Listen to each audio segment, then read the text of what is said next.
Canadian commission ਦੀ report ਵਿੱਚ ਭਾਰਤ ਤੇ ਚੋਣ ਦਖਲਅੰਦਾਜ਼ੀ ਦੇ ਲੱਗੇ ਦੋਸ਼। ਅਮਰੀਕੀ ਸਿੱਖਾਂ ਨੇ ਗੁਰਦੁਆਰਿਆਂ ਵਿੱਚ ਪੁਲਿਸ ਦੇ ਛਾਪਿਆਂ ਵਾਲੀਆਂ ਖਬਰਾਂ ਨੂੰ ਕੀਤਾ ਸਿਰੇ ਤੋਂ ਖਾਰਜ। ਸਾਂਝਾ ਫਰੰਟ ਬਣਾਉਣ ਦੀ ਕੜੀ ਤਹਿਤ SKM ਦੀ 12 ਫਰਵਰੀ ਨੂੰ ਹੋਵੇਗੀ ਤੀਜੇ ਗੇੜ ਦੀ ਮੀਟਿੰਗ। ਕੈਨੇਡੀਅਨ ਕਮਿਸ਼ਨ ਦੀ ਰਿਪੋਰਟ ਵਿੱਚ ਭਾਰਤ ਤੇ ਚੋਣ ਦਖਲਅੰਦਾਜ਼ੀ ਦੇ ਦੋਸ਼ ਲੱਗੇ ਹਨ। ਕੈਨੇਡੀਅਨ ਅਖਬਾਰ ਦ ਗਲੋਬ ਐਂਡ ਮੇਲ ਦੀ ਇੱਕ ਰਿਪੋਰਟ ਅਨੁਸਾਰ ਭਾਰਤ ਸਰਕਾਰ ਤੇ ਸੰਘੀ ਚੋਣਾਂ ਵਿੱਚ 3 ਰਾਜਨੀਤਿਕ ਪਾਰਟੀਆਂ ਦੇ ਉਮੀਦਵਾਰਾਂ ਨੂੰ ਗੁਪਤ ਵਿੱਤੀ ਸਹਾਇਤਾ ਦੇਣ ਲਈ ਪ੍ਰੋਕਸੀ ਏਜੰਟਾਂ ਦੀ ਵਰਤੋਂ ਕਰਨ ਦਾ ਸ਼ੱਕ ਸੀ। ਕੈਨੇਡਾ ਵਿੱਚ ਭਾਰਤ ਤੋਂ ਇਲਾਵਾ ਰੂਸ ਤੇ ਚੀਨ ਸਣੇ ਕੁਝ ਹੋਰ ਮੁਲਕਾਂ ਉੱਤੇ ਉੱਥੋਂ ਦੀਆਂ ਚੋਣਾਂ ਵਿੱਚ ਦਖਲਅੰਦਾਜ਼ੀ ਦੇ ਦੋਸ਼ ਲਾਏ ਗਏ ਹਨ। ਦੱਸ ਦਈਏ ਕਿ ਕੈਨੇਡਾ ਦੇ ਪ੍ਰਧਾਨ ਮੰਤਰੀ ਜਸਟਿਨ ਟਰੂਡੋ ਨੇ ਸਤੰਬਰ 2023 ਵਿੱਚ ਚੋਣਾਂ 'ਚ ਵਿਦੇਸ਼ੀ ਦਖਲਅੰਦਾਜ਼ੀ ਦੇ ਦੋਸ਼ਾਂ ਦੀ ਜਾਂਚ ਕਰਨ ਲਈ ਜਸਟਿਸ ਮੈਰੀ ਜੋਸ਼ੀ ਹੋਗ ਦੀ ਅਗਵਾਈ ਹੇਠ ਇੱਕ ਕਮਿਸ਼ਨ ਵੀ ਕਾਇਮ ਕੀਤਾ ਸੀ। ਸਿੱਖ ਫੈਡਰੇਸ਼ਨ ਕੈਨੇਡਾ ਦਾ ਕਹਿਣਾ ਹੈ ਕਿ ਕੈਨੇਡਾ ਦੇ ਵਿਦੇਸ਼ੀ ਦਖਲ ਕਮਿਸ਼ਨ ਦੀਆਂ ਤਾਜ਼ਾ ਖੋਜਾਂ ਨੇ ਭਾਰਤ ਸਰਕਾਰ ਦੁਆਰਾ ਕੈਨੇਡੀਅਨ ਚੋਣ ਪ੍ਰਕਿਰਿਆਵਾਂ, ਜਨਤਕ ਸੰਸਥਾਵਾਂ ਅਤੇ ਸਿੱਖਾਂ ਲਈ ਪੈਦਾ ਕੀਤੇ ਖਤਰਿਆਂ ਦੀ ਸਪਸ਼ਟ ਤੌਰ ਤੇ ਪੁਸ਼ਟੀ ਕੀਤੀ ਹੈ। ਦੇਸ਼ ਭਰ ਦੇ ਸਿੱਖ ਲੰਮੇ ਸਮੇਂ ਤੋਂ ਭਾਈ ਹਰਦੀਪ ਸਿੰਘ ਨਿੱਜਰ ਦੇ ਕਤਲ ਅਤੇ ਭਾਰਤ ਸਰਕਾਰ ਦੇ ਏਜੰਟਾਂ ਨਾਲ ਜੁੜੀਆਂ ਹੋਰ ਹਿੰਸਕ ਗਤੀਵਿਧੀਆਂ ਦੇ ਕਾਰਨਾਂ ਦਾ ਪਤਾ ਕਰਨ ਲਈ ਇੱਕ ਨਵੀਂ ਜਾਂਚ ਦੀ ਮੰਗ ਕਰ ਰਹੇ ਹਨ। ਇਹ ਖੋਜਾਂ ਪੁਸ਼ਟੀ ਕਰਦੀਆਂ ਹਨ ਕਿ ਭਾਰਤ ਨੇ ਕੈਨੇਡੀਅਨ ਨੀਤੀ ਵਿੱਚ ਹੇਰਾਫੇਰੀ ਕਰਨ ਅਤੇ ਇੱਕ ਆਜ਼ਾਦ ਸਿੱਖ ਹੋਮਲੈਂਡ ਖਾਲਿਸਤਾਨ ਦੇ ਸੰਘਰਸ਼ ਨੂੰ ਦਬਾਉਣ ਲਈ ਆਪਣੇ ਕੂਟਨੀਤਿਕ ਸਰੋਤਾਂ ਦੀ ਦੁਰਵਰਤੋਂ ਕੀਤੀ ਹੈ। ਅੰਤਿਮ ਰਿਪੋਰਟ ਦੱਸਦੀ ਹੈ ਕਿ ਕਿਵੇਂ ਭਾਰਤ ਨੇ ਵਿਦੇਸ਼ੀ ਦਖਲਅੰਦਾਜ਼ੀ ਦੀਆਂ ਆਧੁਨਿਕ ਬਹੁਪੱਖੀ ਮੁਹਿੰਮਾਂ ਚਲਾਈਆਂ, ਜਿਸ ਵਿੱਚ ਸਰਕਾਰ ਦੇ ਸਾਰੇ ਪੱਧਰਾਂ ਅਤੇ ਸਾਰੇ ਪੜਾਵਾਂ, ਨਾਮਜ਼ਦਗੀਆਂ, ਆਮ ਚੋਣਾਂ ਤੋਂ ਲੈ ਕੇ ਲੀਡਰਸ਼ਿਪ ਦੌੜ ਤੱਕ ਸਿੱਧੀ ਚੋਣ ਦਖਲ ਵੀ ਸ਼ਾਮਿਲ ਹੈ। ਕਮਿਸ਼ਨਰ ਹੋਗ ਨੇ ਖਾਸ ਤੌਰ ਤੇ ਨੋਟ ਕੀਤਾ ਹੈ ਕਿ ਭਾਰਤ ਨੇ ਕੈਨੇਡਾ ਤੇ ਇੱਕ ਆਜ਼ਾਦ ਖਾਲਿਸਤਾਨ ਦੀ ਵਕਾਲਤ ਕਰਨ ਵਾਲੇ ਸਿੱਖ ਕਾਰਕੁਨਾਂ ਦਾ ਮੁਕਾਬਲਾ ਕਰਨ ਲਈ ਕੈਨੇਡੀਅਨ ਕਾਨੂੰਨ ਦੇ ਮਾਪਦੰਡਾਂ ਤੋਂ ਬਾਹਰ ਜਾਣ ਲਈ ਦਬਾਅ ਬਣਾਉਣ ਦੀ ਕੋਸ਼ਿਸ਼ ਕੀਤੀ ਹੈ ਅਤੇ ਆਖਰਕਾਰ ਇਸ ਸਬੰਧ ਵਿੱਚ ਭਾਰਤ ਦੇ ਹਿੱਤਾਂ ਨਾਲ ਮੇਲ ਖਾਣ ਲਈ ਕੈਨੇਡੀਅਨ ਨੀਤੀ ਵਿੱਚ ਹੇਰਾਫੇਰੀ ਕੀਤੀ ਹੈ। ਉਨ੍ਹਾਂ ਅੱਗੇ ਨੋਟ ਕੀਤਾ ਕਿ RCMP ਦੇ ਅਕਤੂਬਰ 2024 ਵਿੱਚ ਸਿੱਖ ਭਾਈਚਾਰੇ ਦੇ ਖਿਲਾਫ ਭਾਰਤ ਦੀਆਂ ਵਧੀਆਂ ਹਮਲਾਵਰ ਅਤੇ ਹਿੰਸਕ ਕਾਰਵਾਈਆਂ ਬਾਰੇ ਖੁਲਾਸੇ ਉਨ੍ਹਾਂ ਵਰਗੀਕ੍ਰਿਤ ਸਬੂਤਾਂ ਨਾਲ ਮੇਲ ਖਾਂਦੇ ਹਨ ਜਿਨ੍ਹਾਂ ਦੀ ਉਨ੍ਹਾਂ ਨੇ ਸਮੀਖਿਆ ਕੀਤੀ ਸੀ। ਸਿੱਖ ਆਗੂਆਂ ਨੇ ਅਮਰੀਕਾ ਵਿੱਚ ਗੈਰ ਕਾਨੂੰਨੀ ਪ੍ਰਵਾਸੀਆਂ ਖਿਲਾਫ ਵਿੱਢੀ ਮੁਹਿੰਮ ਤਹਿਤ ਇਮੀਗ੍ਰੇਸ਼ਨ ਵਿਭਾਗ ਵੱਲੋਂ ਕੁਝ ਗੁਰਦੁਆਰਾ ਸਾਹਿਬਾਨਾਂ ਵਿੱਚ ਛਾਪਿਆਂ ਬਾਰੇ ਭਾਰਤੀ ਮੀਡੀਆ ਵਿੱਚ ਛਪੀਆਂ ਖਬਰਾਂ ਨੂੰ ਸਿਰੇ ਤੋਂ ਖਾਰਜ ਕੀਤਾ ਹੈ। ਭਾਈਚਾਰੇ ਨੇ ਕਿਹਾ ਕਿ ਅਜਿਹੀ ਕਿਸੇ ਮੁਹਿੰਮ ਤਹਿਤ ਗੁਰਦੁਆਰਾ ਸਾਹਿਬਾਨਾਂ ਨੂੰ ਨਿਸ਼ਾਨਾ ਨਹੀਂ ਬਣਾਇਆ ਗਿਆ। ਨਿਊਯਾਰਕ ਦੇ ਰਿਚਮੰਡ ਹਿੱਲ ਗੁਰਦੁਆਰਾ ਸਾਹਿਬ ਦੇ ਸੁਖਜਿੰਦਰ ਸਿੰਘ ਨਿੱਜਰ ਨੇ ਕਿਹਾ ਕਿ ਐਤਵਾਰ ਨੂੰ ਆਮ ਵਾਂਗ ਗੁਰਦੁਆਰਾ ਸਾਹਿਬ ਵਿੱਚ ਪਾਠ ਤੇ ਕੀਰਤਨ ਕੀਤਾ ਗਿਆ ਤੇ ਇਸ ਦੌਰਾਨ ਕਿਸੇ ਨੇ ਕੋਈ ਦਖਲ ਨਹੀਂ ਦਿੱਤਾ। ਸਿੱਖ ਕਲਚਰਲ ਸੁਸਾਇਟੀ ਨਾਲ ਜੁੜੇ ਤੇ ਸਹਿਲੀ ਉੱਤਰ ਪੂਰਬ ਦੀ ਨੁਮਾਇੰਦਗੀ ਕਰਦੇ ਨਿੱਜਰ ਨੇ ਕਿਹਾ ਕਿ ਪੁਲਿਸ ਜਾਂ ਕਿਸੇ ਹੋਰ ਏਜੰਸੀ ਨੇ ਨਿਊਯਾਰਕ ਤੇ ਨਿਊ ਜਰਸੀ ਦੇ ਕਿਸੇ ਗੁਰਦੁਆਰਾ ਸਾਹਿਬ ਵਿੱਚ ਛਾਪੇ ਨਹੀਂ ਮਾਰੇ। ਉਨ੍ਹਾਂ ਦੱਸਿਆ ਕਿ ਭਾਰਤੀ ਮੀਡੀਆ ਵਿੱਚ ਛਪੀਆਂ ਖਬਰਾਂ ਗਲਤ ਰਿਪੋਰਟਿੰਗ ਜਾਂ ਫਿਰ ਕਿਸੇ ਗਲਤ ਫਹਿਮੀ ਦਾ ਨਤੀਜਾ ਹਨ। Sikh council on religion and education ਦੇ ਚੇਅਰਮੈਨ ਰਾਜਵੰਤ ਸਿੰਘ ਨੇ ਇਮੀਗ੍ਰੇਸ਼ਨ ਜਾਂ ਹੋਰ ਏਜੰਸੀਆਂ ਵੱਲੋਂ ਗੁਰਦੁਆਰਾ ਸਾਹਿਬਾਨਾਂ ਤੇ ਛਾਪੇਮਾਰ ਜਾਂ ਗਸ਼ਤ ਕਰਨ ਦੀਆਂ ਰਿਪੋਰਟਾਂ ਨੂੰ ਰੱਦ ਕੀਤਾ ਹੈ। ਉਨ੍ਹਾਂ ਕਿਹਾ ਕਿ ਨਿਊਯਾਰਕ ਤੇ ਨਿਊ ਜਰਸੀ ਵਿੱਚ ਸਿੱਖਾਂ ਦੇ ਨਿਆਂ ਵਿਭਾਗ ਤੇ ਵਾਈਟ ਹਾਊਸ ਸਣੇ ਸਰਕਾਰ ਦੇ ਪ੍ਰਤੀਨਿਧਾਂ ਨਾਲ ਨਿੱਘੇ ਸਬੰਧ ਹਨ। ਗੁਰਦੁਆਰਾ ਸਾਹਿਬਾਨਾਂ ਦੇ ਸਰਕਾਰੀ ਏਜੰਸੀਆਂ ਨਾਲ ਚੰਗੇ ਰਿਸ਼ਤੇ ਹਨ ਅਤੇ ਭਾਈਚਾਰੇ ਨਾਲ ਜੁੜੇ ਮਸਲਿਆਂ ਬਾਰੇ ਚਰਚਾ ਲਈ ਉਹ ਗੁਰਦੁਆਰਾ ਸਾਹਿਬ ਦੇ ਸੱਦੇ ਤੇ ਨਿਯਮਿਤ ਬੈਠਕਾਂ ਵੀ ਕਰਦੇ ਹਨ। ਵਾਹਿਗੁਰੂ ਜੀ ਕੀ ਫਤਿਹ। ਆ ਕੁਝ ਖਬਰਾਂ ਜਿਹੜੀਆਂ ਪੜ੍ਹਨ ਵਾਸਤੇ ਸਾਨੂੰ ਸੁਣਨ ਵਾਸਤੇ ਮਿਲ ਰਹੀਆਂ ਆ ਕਿ ਗੁਰਦੁਆਰਾ ਸਿੱਖ ਕਲਚਰ ਸੁਸਾਇਟੀ ਨਿਊਯਾਰਕ ਵਿਖੇ ਪੁਲਿਸ ਦੇ ਛਾਪੇ ਪੈ ਰਹੇ ਆ ਔਰ ਇਸ ਗੁਰਦੁਆਰਾ ਸਾਹਿਬ ਦੇ ਵਿੱਚ ਕੋਈ ਉਗਰਵਾਦੀ ਜਾਂ ਕੋਈ ਬਿਨਾਂ ਪੇਪਰਾਂ ਤੋਂ ਜਿਹੜੇ ਆ ਉਹਨਾਂ ਨੂੰ ਪਕੜਿਆ ਜਾ ਰਿਹਾ ਹੈ। ਇਹ ਜਿਹੜੀਆਂ ਖਬਰਾਂ ਛਪ ਰਹੀਆਂ ਆ ਸੁਣਨ ਨੂੰ ਮਿਲ ਰਹੀਆਂ ਬਿਲਕੁਲ ਝੂਠੀਆਂ ਖਬਰਾਂ ਆ।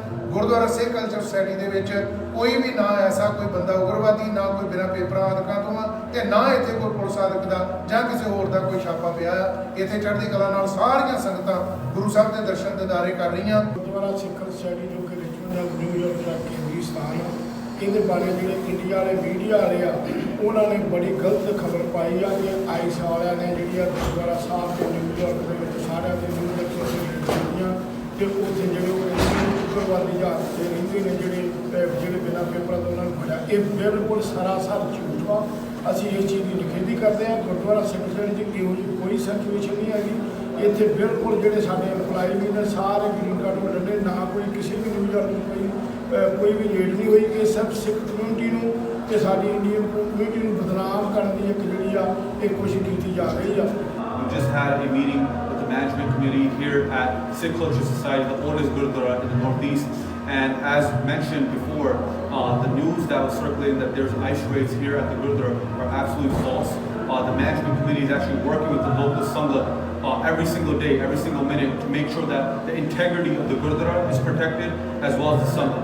So please, this is a plea to the Sangha. Do not be scared to come to a Guru Ghar, no matter where you attend for service, because they're doing their best to make sure no ICE agent, no law enforcement agent interrupts service or the Sangha. ਸੰਯੁਕਤ ਕਿਸਾਨ ਮੋਰਚਾ ਨੇ 9 ਦਸੰਬਰ ਦੀ ਮੋਗਾ ਮਹਾਪੰਚਾਇਤ ਤੋਂ ਸ਼ੁਰੂ ਹੋਈ ਸਾਂਝਾ front ਬਣਾਉਣ ਦੀ ਸਰਗਰਮੀ ਦੀ ਕੜੀ ਤਹਿਤ ਅੱਜ ਕਿਸਾਨ ਮਜ਼ਦੂਰ ਮੋਰਚਾ ਤੇ ਸੰਯੁਕਤ ਕਿਸਾਨ ਮੋਰਚਾ ਗੈਰ ਸਿਆਸੀ ਨੂੰ 12 ਫਰਵਰੀ ਨੂੰ ਮੁੜ ਤੀਜੇ ਗੇੜ ਦੀ ਮੀਟਿੰਗ ਦਾ ਸੱਦਾ ਦਿੱਤਾ ਹੈ।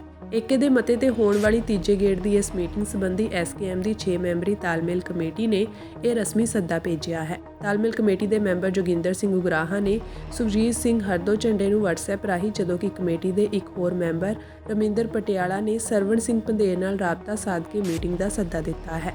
ਇਸ ਵਾਰ ਇਹ ਮੀਟਿੰਗ ਚੰਡੀਗੜ੍ਹ ਵਿੱਚ ਹੋਵੇਗੀ, ਜਦੋਂ ਕਿ ਪਿਛਲੀਆਂ ਦੋਵੇਂ ਮੀਟਿੰਗਾਂ ਪਾਤੜਾਂ ਵਿੱਚ ਕਰਮਵਾਰ 12 ਤੇ 18 ਜਨਵਰੀ ਨੂੰ ਹੋਈਆਂ ਸਨ। ਸੁਖਜੀਤ ਹਰਦੋ ਝੰਡੇ ਨੇ ਸੱਦਾ ਪੱਤਰ ਮਿਲਣ ਦੀ ਪੁਸ਼ਟੀ ਕੀਤੀ ਹੈ। ਹਾਲਾਂਕਿ ਉਹਨਾਂ ਦਾ ਕਹਿਣਾ ਹੈ ਕਿ ਮੋਰਚੇ ਨੂੰ ਸਾਲ ਪੂਰਾ ਹੋਣ ਤੇ ਢਾਬੀ ਗੁਜਰਾਂ ਬਾਰਡਰ ਤੇ ਉਸੇ ਹੀ ਦਿਨ 12 ਫਰਵਰੀ ਨੂੰ ਮਹਾਪੰਚਾਇਤ ਕੀਤੀ ਜਾ ਰਹੀ ਹੈ। ਇਸ ਮਸਲੇ ਸੰਬੰਧੀ ਦੋਵੇਂ ਫੋਰਮ ਮੀਟਿੰਗ ਕਰਕੇ ਸਲਾਹ ਮਸ਼ਵਰੇ ਮਗਰੋਂ ਹੀ ਕੋਈ ਰਣਨੀਤੀ ਬਣਾਉਣਗੀਆਂ। ਇਸੇ ਦੌਰਾਨ ਐਸਕੇਐਮ ਦੀ ਤਾਲਮੇਲ ਕਮੇਟੀ ਦੇ ਮੈਂਬਰ ਰਮਿੰਦਰ ਪਟਿਆਲਾ ਨੇ ਦੋਵੇਂ ਫੋਰਮਾਂ ਨੂੰ 12 ਫਰਵਰੀ ਦੀ ਮੀਟਿੰਗ ਦਾ ਅੱਜ ਰਸਮੀ ਸੱਦਾ ਪੱਤਰ ਭੇਜੇ ਜਾਣ ਦੀ ਪੁਸ਼ਟੀ ਕੀਤੀ ਹੈ।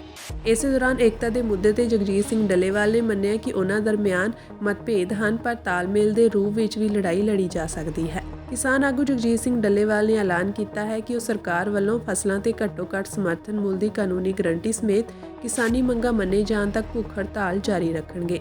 ਖਨੌਰੀ ਬਾਰਡਰ ਤੇ 4 ਜਨਵਰੀ ਨੂੰ ਕਿਸਾਨ ਮਹਾਪੰਚਾਇਤ ਨੂੰ ਸੰਬੋਧਨ ਕਰਨ ਮਗਰੋਂ ਡੱਲੇਵਾਲ ਨੇ ਪਹਿਲੀ ਵਾਰ ਮੀਡੀਆ ਨਾਲ ਗੱਲਬਾਤ ਕਰਦਿਆਂ ਕਿਹਾ ਕਿ ਪੰਜਾਬ ਨੂੰ ਜ਼ਮੀਨ ਹੇਠਲੇ ਪਾਣੀ ਨੂੰ ਬਚਾਉਣ ਲਈ ਵੀ MSP ਦੀ ਲੋੜ ਹੈ। ਉਹਨਾਂ ਕਿਹਾ ਕਿ ਕੇਂਦਰ ਸਰਕਾਰ ਦੇ ਉੱਚ ਪੱਧਰੀ ਵਫਦ ਵੱਲੋਂ ਸੰਯੁਕਤ ਕਿਸਾਨ ਮੋਰਚਾ ਗੈਰ ਸਿਆਸੀ ਅਤੇ ਕਿਸਾਨ ਮਜ਼ਦੂਰ ਮੋਰਚਾ ਨਾਲ ਚੰਡੀਗੜ੍ਹ ਵਿੱਚ 14 ਫਰਵਰੀ ਨੂੰ ਦਿੱਤੇ ਗੱਲਬਾਤ ਦੇ ਸੱਦੇ ਮਗਰੋਂ ਸਿਰਫ ਮੈਡੀਕਲ ਸਹਾਇਤਾ ਲੈਣ ਦੀ ਸਹਿਮਤੀ ਦਿੱਤੀ ਸੀ। ਇਸ ਮੀਟਿੰਗ ਵਿੱਚ ਸ਼ਾਮਿਲ ਹੋਣ ਸੰਬੰਧੀ ਪੁੱਛੇ ਜਾਣ ਤੇ ਡੱਲੇਵਾਲ ਨੇ ਕਿਹਾ ਕਿ ਹਰ ਕੋਈ ਮੀਟਿੰਗ ਵਿੱਚ ਸ਼ਾਮਿਲ ਹੋਣਾ ਚਾਹੁੰਦਾ ਹੈ, ਪਰ ਮੇਰੀ ਸਿਹਤ ਮੈਨੂੰ ਨਿੱਜੀ ਤੌਰ ਤੇ ਚੰਡੀਗੜ੍ਹ ਜਾ ਕੇ ਗੱਲਬਾਤ ਵਿੱਚ ਸ਼ਾਮਿਲ ਹੋਣ ਦੀ ਇਜਾਜ਼ਤ ਨਹੀਂ ਦਿੰਦੀ। ਡੱਲੇਵਾਲ ਨੇ ਲੋਕਾਂ ਨੂੰ 12 ਫਰਵਰੀ ਨੂੰ ਖਨੌਰੀ ਬਾਰਡਰ ਤੇ ਪਹੁੰਚਣ ਦੀ ਅਪੀਲ ਕੀਤੀ, ਕਿਉਂਕਿ ਉਸ ਦਿਨ ਅੰਦੋਲਨ ਨੂੰ 1 ਸਾਲ ਪੂਰਾ ਹੋ ਜਾਵੇਗਾ। ਉਹਨਾਂ ਕਿਹਾ ਕਿ ਮੈਂ ਆਸ ਕਰਦਾ ਕਿ ਖਨੌਰੀ ਬਾਰਡਰ ਉੱਤੇ ਵੱਡਾ ਇਕੱਠ ਮੈਨੂੰ ਨਵੀਂ ਊਰਜਾ ਦੇਵੇਗਾ ਤੇ ਮੈਨੂੰ ਕੇਂਦਰ ਸਰਕਾਰ ਦੇ ਵਫਦ ਨਾਲ ਹੋਣ ਵਾਲੀ ਗੱਲਬਾਤ ਵਿੱਚ ਸਰੀਰਕ ਤੌਰ ਤੇ ਮੌਜੂਦ ਰਹਿਣ ਦੀ ਤਾਕਤ ਬਖਸ਼ੇਗਾ।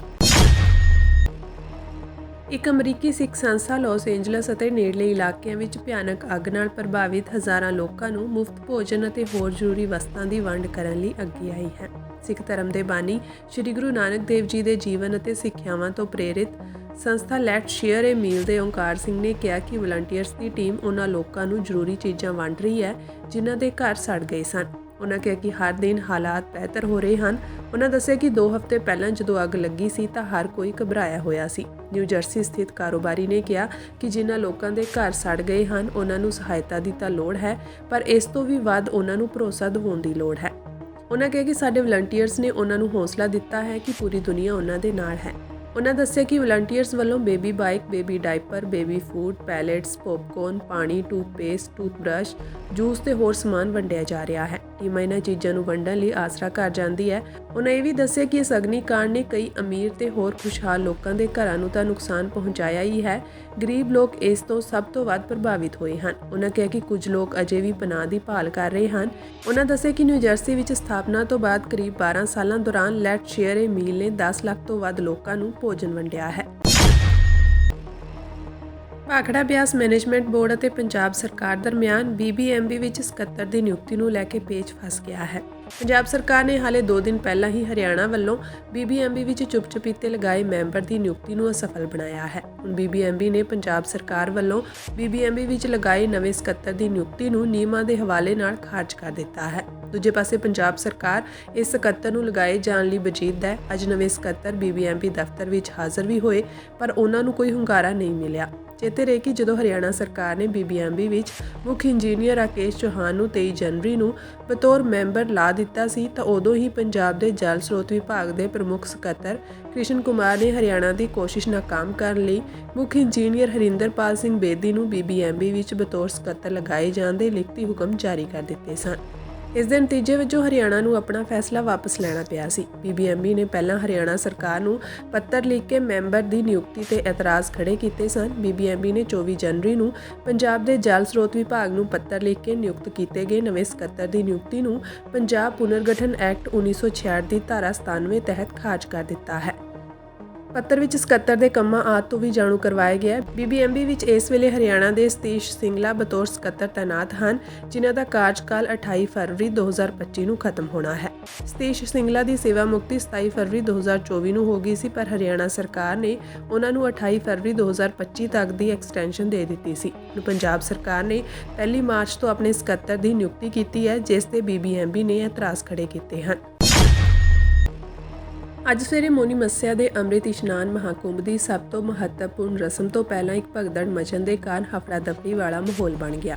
ਹਾਲਾਂਕਿ ਇੱਥੇ ਲਗਭਗ 10 ਕਰੋੜ ਸ਼ਰਧਾਲੂਆਂ ਦੇ ਇਸ਼ਨਾਨ ਲਈ ਆਉਣ ਦੀ ਉਮੀਦ ਲਾਈ ਜਾ ਰਹੀ ਸੀ, ਪਰ ਭਗਦੜ ਤੋਂ ਬਾਅਦ ਦੀਆਂ ਤਸਵੀਰਾਂ ਉੱਥੋਂ ਦਾ ਭਿਆਨਕ ਮਾਹੌਲ ਬਿਆਨ ਕਰ ਰਹੀਆਂ ਹਨ।